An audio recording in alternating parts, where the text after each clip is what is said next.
प्रिय दोस्तों, good morning, सुप्रभात। आज हम लीडरशिप पर चर्चा करेंगे, नेतृत्व पर चर्चा करेंगे। ये शब्द हम आप सब इस शब्द से रूबरू होते रहते हैं। तो ये क्या है? लीडरशिप क्या है? लीडरशिप जो है किसी को इन्फ्लुएंस करने का एबिलिटी है, किसी को हेल्प करने का है, किसी को प्रोत्साहित करने का है। और इस एबिलिटी में जो माहिर होते हैं उनको हम लीडर कहते हैं। लीडर घर का भी होता है, किसी ऑफिस का भी होता है, ऑर्गेनाइजेशन का भी होता है, फैक्ट्री का भी होता है, देश का भी होता है। तो अलग अलग सिचुएशन में लीडर अलग अलग होता है। और लीडर के लिए पहले कहा जाता था कि राजा महाराजा के यहाँ ही जो पैदा लिए हैं वही लीडर होंगे, द ग्रेट मैन थ्योरी था। लेकिन अब ये कॉन्सेप्ट जो है नहीं है। अब यह है कि leader are not born, leader are made. कुछ बिहेवियर हैं, कुछ ट्रेट हैं जिसको हम विकसित करके लीडर बन सकते हैं। अगर हमारा इंटरपर्सनल स्किल अच्छा है, हमारा कम्युनिकेशन स्किल अच्छा है, इमोशनल स्टेबिलिटी है, किसी भी समय में हम अपने दिमाग को स्थिर रख के सुनते हैं, हमारा एक विजन है और एक हमारा स्टाइल है हेल्पिंग का, तो कुछ ऐसे ट्रेट हैं जिससे आप लीडरशिप विकसित कर सकते हैं। पहले था कि पर्सनालिटी जिसका अच्छा होगा वही लीडर बनेगा। हिटलर 5 फीट का था, उसने जर्मनी में उस समय में बहुत बड़ा लीडर था वो अपने समय का। अपने देश में प्रधानमंत्री थे लाल बहादुर शास्त्री, वो नाटे कद के थे और वो वैसा कोई फिजिक उनका नहीं था, लेकिन फिर भी वो बहुत बड़े ग्रेट लीडर बने। तो ऐसा नहीं है कि पर्सनालिटी ही सबसे बड़ा है और लीडर के लिए कोई बहुत पढ़ा लिखा आदमी ही होना चाहिए, ऐसा भी नहीं है। धीरू भाई अंबानी ने कम पढ़ा लिखा होकर एक बहुत बड़ा साम्राज्य भारत में खड़ा किया है और उनका इन्वेस्टर इतना बड़ा था कि बड़े बड़े फील्ड में वो इन्वेस्टर का मीट करते थे। बिल गेट्स जो माइक्रोसॉफ्ट के संस्थापक थे, उन्होंने भी कोई बड़ी पढ़ाई नहीं की थी, उनका कोई फॉर्मल एजुकेशन नहीं था। तो लीडरशिप ऐसा आपका इन्फ्लुएंसिंग एबिलिटी है, ऐसा आपका एबिलिटी है जिससे लोग खींचे आपके तरफ चले जाते हैं। कुछ लोगों में करिश्माई नेतृत्व होता है, उनका आकर्षण आहा मंडल ऐसा होता है कि लोग अपने आप उनके तरफ खींचे चले जाते हैं। तो लीडरशिप का कई सारे थ्योरी दिया गया है, जिसमें आपका पार्टिसिपेटिव थ्योरी है जिसमें लीडर सबका सुन के कोई डिसीजन लेता है। डेमोक्रेटिक थ्योरी है जिसमें ईच एंड एवरी पीपुल को पूछा जाता है कोई भी मेजर डिसीजन लेने में।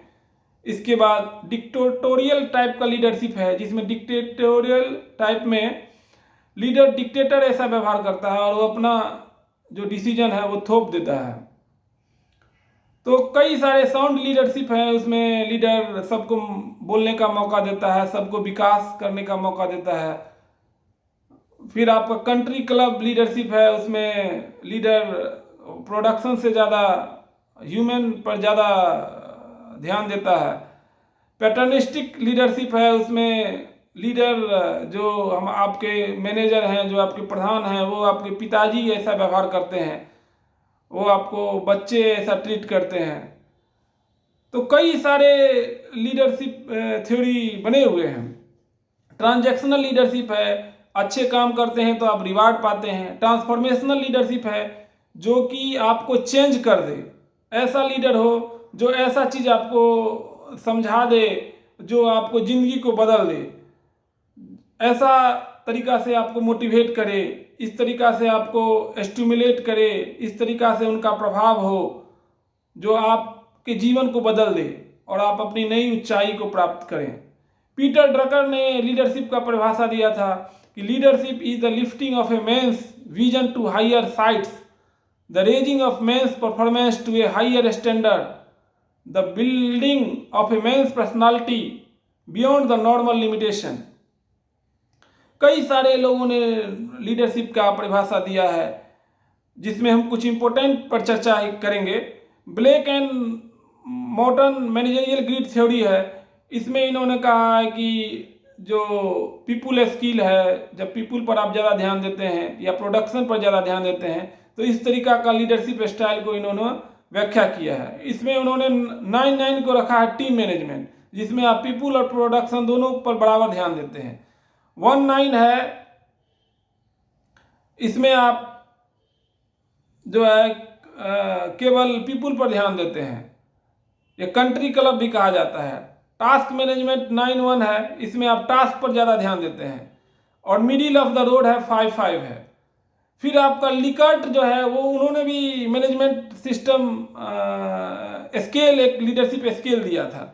उन्होंने कहा था कि जो एक्सप्लॉयटेटिव अथॉरिटेटिव जो है लीडर, वो किसी पर ट्रस्ट नहीं करते हैं।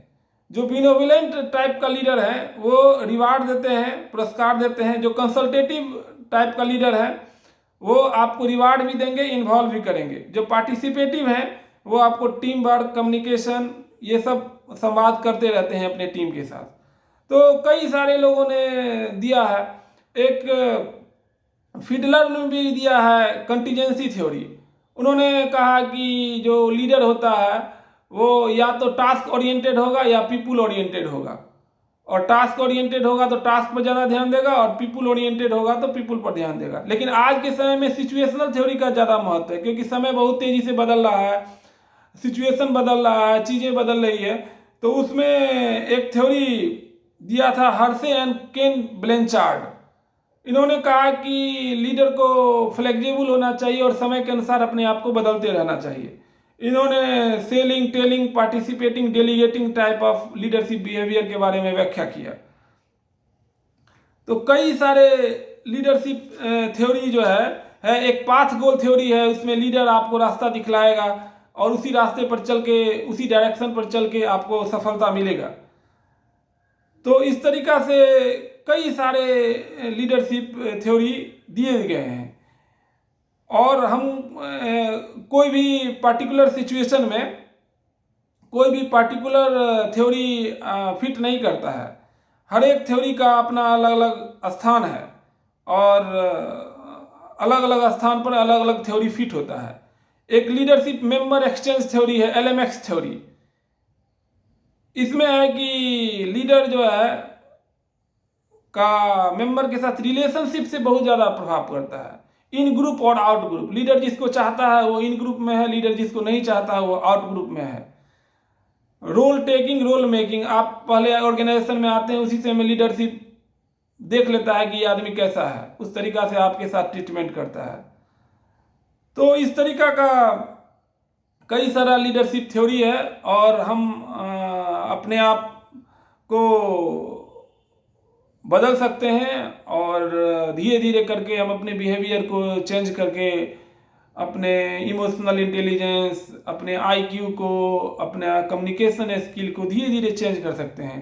तो ऐसा नहीं है कि हम अगर शुरुआत में उतने प्रभावी नहीं हैं तो हम लीडर नहीं बन सकते हैं। आप भी अपने बेहतर परफॉर्मेंस से और लोगों को मेहनत करके, लोगों को हेल्प करके, लोगों को इन्फ्लुएंस करके, लोग जब सच्चे रूप से आप पर विश्वास करेंगे कि ये आदमी हमको सही रास्ता दिखला रहा है, ये आदमी हमको हेल्प कर रहा है, तो आपका भी रिकॉग्निशन होगा और आपका ऑर्गेनाइजेशन भी आगे बढ़ेगा।